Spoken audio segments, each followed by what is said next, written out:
कुरुक्षेत्र का मैदान। चारों ओर गूंजते शंख, दौड़ते रथ और हजारों योद्धाओं की गर्जना। धूल और धुएं से भरा वह आकाश जहां धर्म और अधर्म आमने सामने खड़े थे। एक ओर धर्म के लिए लड़ने वाले पांडव, दूसरी ओर सत्ता और अहंकार में डूबे कौरव। परंतु इसी युद्ध भूमि में सबसे बड़ा युद्ध चल रहा था अर्जुन के भीतर। वह महान धनुर्धर जो कभी किसी शत्रु से नहीं डरा, आज अपने ही अपनों के सामने खड़ा था। गुरु, भ्राता, बंधु और मित्र सब विरोधी पक्ष में थे। उसके हाथ कांपने लगे, गांडीव धनुष नीचे गिर पड़ा और अर्जुन ने कहा, हे कृष्ण, मैं यह युद्ध नहीं कर सकता। वह केवल युद्ध से नहीं बल्कि कर्तव्य और करुणा के द्वंद्व में उलझा था। क्या धर्म के नाम पर अपने प्रियजनों का वध करना उचित है? क्या विजय का सुख इतना बड़ा है कि अपनों का दुख भुला दे? इसी समय भगवान श्री कृष्ण मुस्कुराए और उन्होंने अर्जुन के भ्रम को तोड़ने के लिए भगवद गीता का वह अद्भुत ज्ञान दिया जो आज भी हर युग के मनुष्य को मार्ग दिखाता है। उन्होंने कहा, हे अर्जुन, कर्म से भागना समाधान नहीं है। कर्म ही जीवन है और जब वही कर्म ईश्वर को अर्पित हो जाता है तब वह बंधन नहीं, मुक्ति बन जाता है। और फिर भगवान श्री कृष्ण ने कहा, यज्ञ अर्थात कर्मणः अन्यत्र लोको अयम कर्म बंधनः तद अर्थम कर्म कौन्तेय मुक्त संगः समाचर। हे कौन्तेय अर्जुन, जो कर्म यज्ञार्थ नहीं है वह इस संसार में मनुष्य को बांध देता है। इसलिए तू, हे अर्जुन, आसक्ति छोड़कर यज्ञ भाव से कर्म कर। अब आइए इस श्लोक के प्रत्येक शब्द का अर्थ समझें। यज्ञार्थात, जिसका अर्थ है यज्ञ के लिए, अर्थात ऐसा कर्म जो ईश्वर या किसी उच्च उद्देश्य के लिए किया जाए। कर्मणः अन्यत्र, यानी यदि कर्म यज्ञ के लिए नहीं बल्कि किसी निजी स्वार्थ के लिए किया जाए। लोकोय कर्म बंधन है, तो यह संसार, यह मनुष्य उन कर्मों से बंध जाता है। और फिर भगवान कहते हैं, तदर्थं कर्म कौन्तेय, हे अर्जुन, तू ऐसे कर्म कर जो केवल यज्ञ के लिए हों। मुक्त संगः समाचर, अर्थात आसक्ति छोड़कर फल की अपेक्षा त्याग कर कर्तव्य को पूर्ण समर्पण से करो। यहाँ यज्ञ का अर्थ केवल हवन नहीं है। गीता में यज्ञ का मतलब है निःस्वार्थ समर्पण।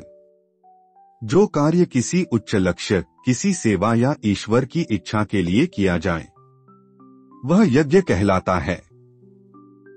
जैसे माता का बच्चों के लिए प्रेम, किसान का खेत में परिश्रम, डॉक्टर का रोगी की सेवा, सैनिक का देश के लिए बलिदान।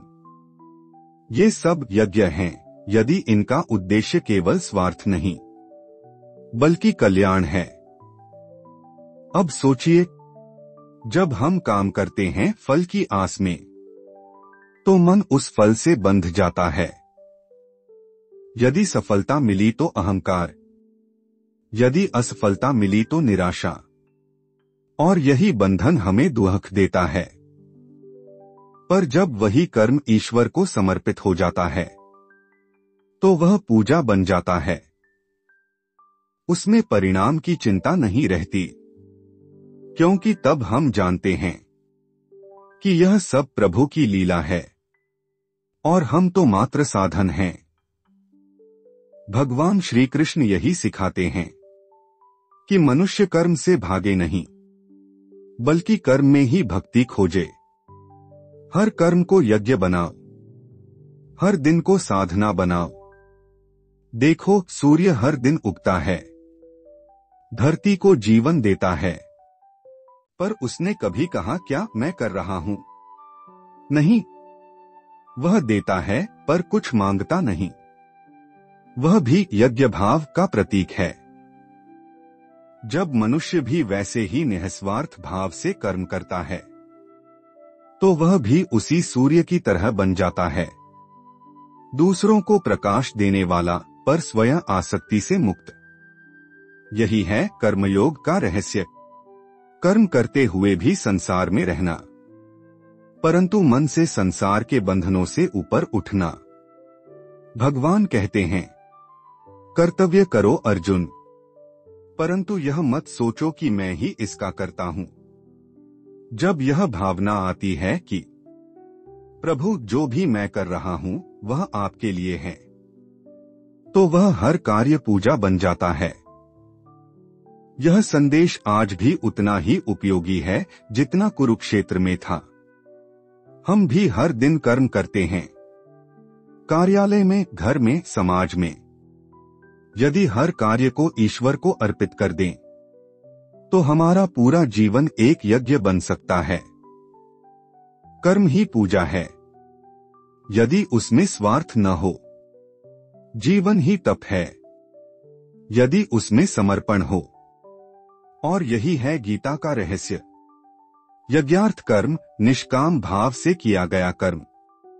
इसलिए श्री कृष्ण हमें सिखाते हैं कि संसार में रहो पर संसार से ऊपर उठो। कर्म करो पर फल की आसक्ति मत रखो, यज्ञ की भावना रखो और हर कर्म को प्रभु के चरणों में अर्पित कर दो। जो व्यक्ति ऐसा करता है वह कर्म करते हुए भी मुक्त रहता है। उसके कर्म उसे बांधते नहीं, बल्कि उसे ईश्वर की ओर ले जाते हैं। कर्म करना ही जीवन है, पर जब कर्म यज्ञ बन जाए तभी जीवन मोक्ष का मार्ग बनता है। धर्मशील मित्रों, गीता ज्ञान की यह सीरीज आपको अच्छी लगी तो कृपया इस वीडियो को लाइक करें और चैनल को सब्सक्राइब करें। आपके बहुमूल्य सहयोग की अपेक्षा है। धन्यवाद।